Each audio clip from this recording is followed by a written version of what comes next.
Welcome to the MSL 411, a podcast designed to equip both aspiring and experienced MSLs with the resources they need to level up their career toolkit. The heart of this podcast is to take the same industry knowledge and advice that we share with our own candidates and make it available and accessible to anyone looking for answers. So if you have questions, you've come to the right place. We're here to give you the 411. And without further ado, let's dive right in.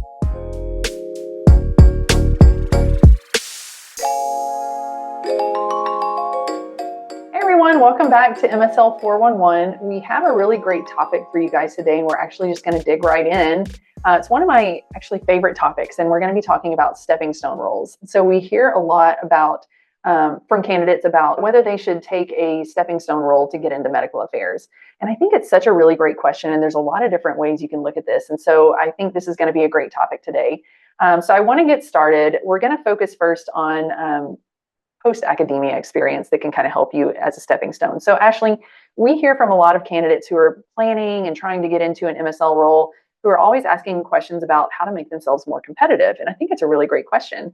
But what are some things that they should consider adding to their master plan if field medical is their ultimate goal? What are your thoughts on that? Yeah. I mean, I love the ambition when somebody calls me when they're still in pharmacy school or they're still working on their PhD and haven't defended or something of that nature, because I love the ambition, but I hate to be the bearer of bad news, but oftentimes I really encourage them to consider getting post-academia experience. And whether it's a postdoc, a fellowship, or some other role, hiring managers want to see experience. They generally don't want to hire somebody that is straight out of school, at least in my experience, in the years I've been doing this.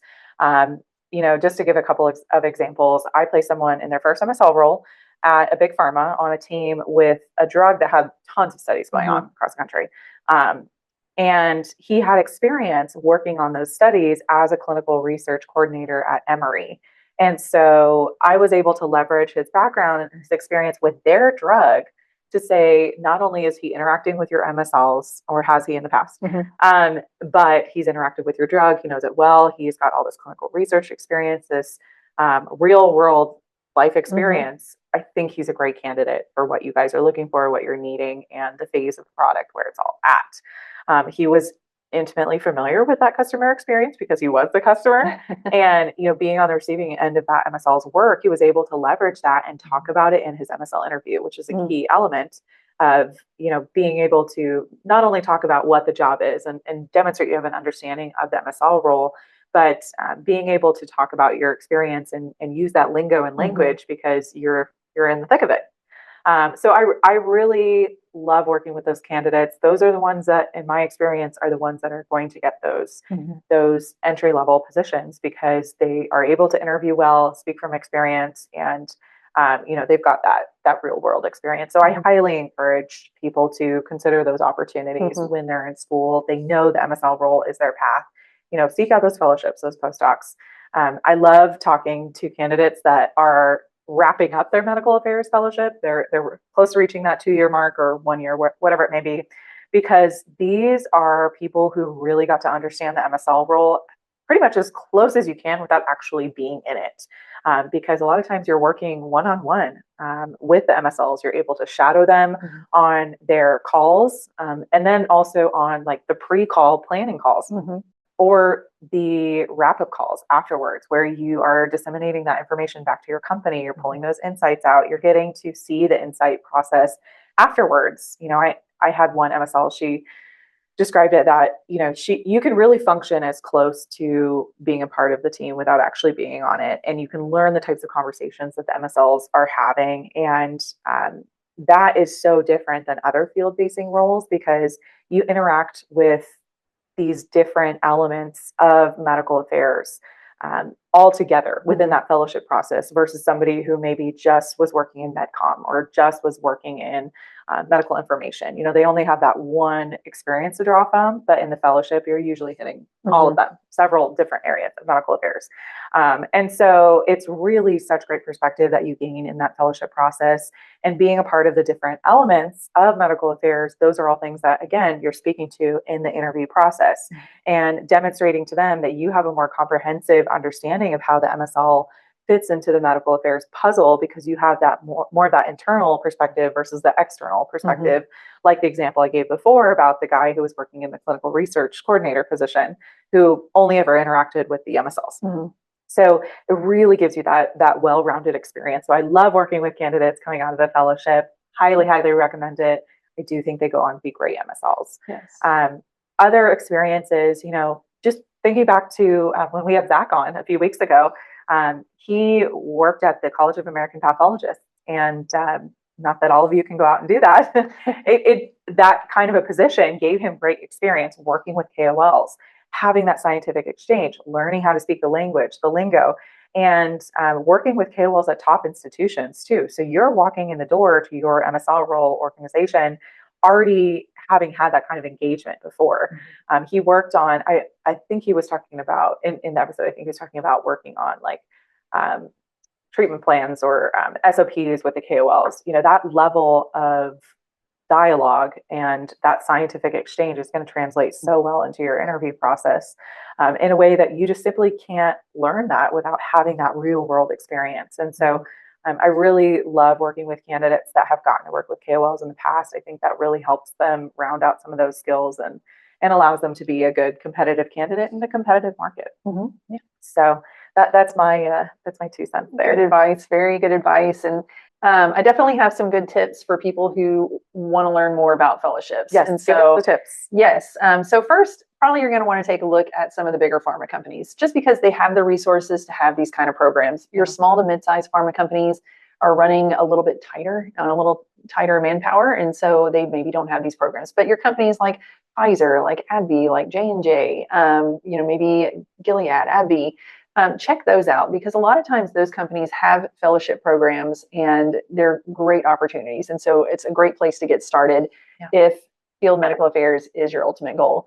Then beyond that, there are some degree specific things. So like for pharmacists, for example, you can check out industrypharmacist.org/catalog_fellowship. And we'll put these links in the show notes. So don't feel like you have to copy it down and rewind.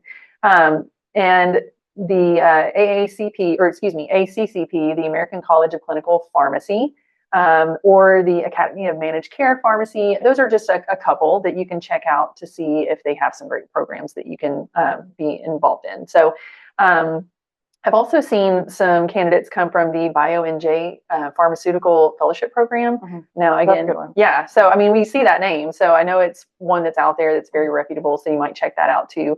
But just a couple of ideas of ways to see what fellowship programs are out there or get more information on programs that might be a great fit for you. But we've talked a lot about getting postgraduate experience to help you land an MSL role. But what about other roles in industry that are great stepping stones? So once you've got your foot in the door at the company, you can kind of use that as your launch pad.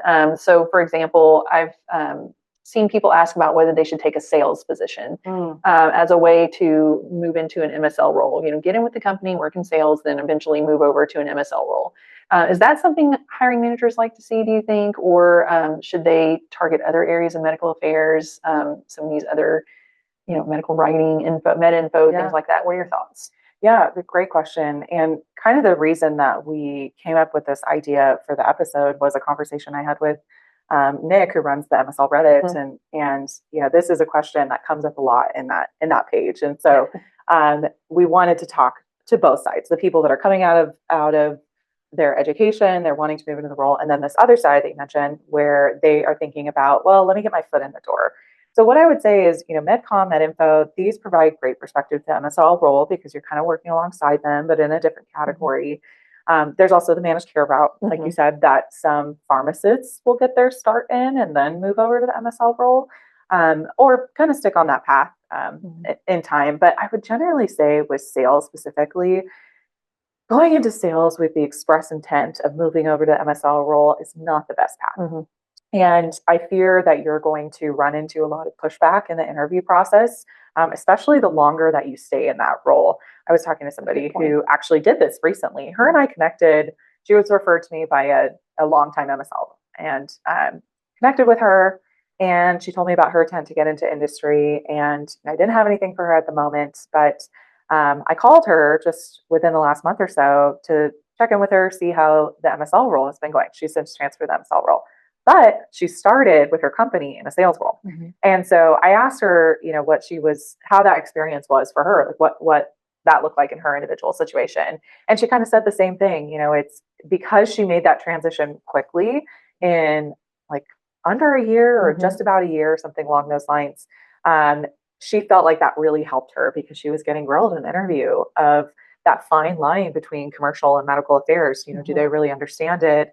What are the potential risks that we are facing by transitioning this person from commercial now into this MSL role? And so the longer you stay in that role, the more difficult it can become. And you just don't know once you get into that organization how long before you can transition that MSL role. I know that there are some companies that they don't allow you to move to a different role within their organization until I've heard examples of 1 year, even 2 years.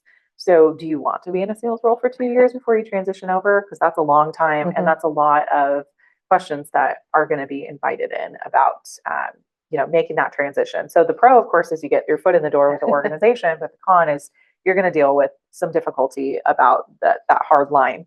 And you may get into the commercial role and decide that's for you. That's great. But our goal is to kind of educate you about what we've seen, our experience. And so, I think if you do it, you got to do it quickly and, expect those questions and be ready to answer them, to be ready to talk about compliance and what that will look like for you through that transition. So I hope this has been some perspective that you can put in your repertoire and save it for that rainy day. But, our goal is to provide with you guys with resources. So I have to leave you with a tip.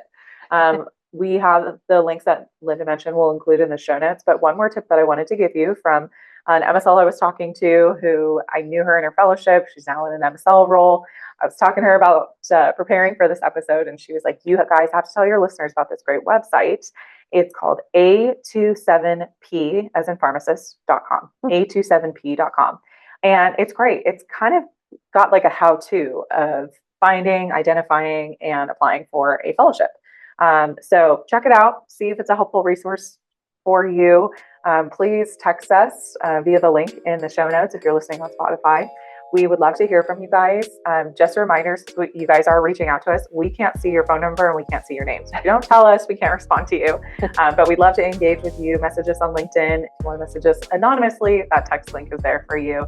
And we hope to see you again soon.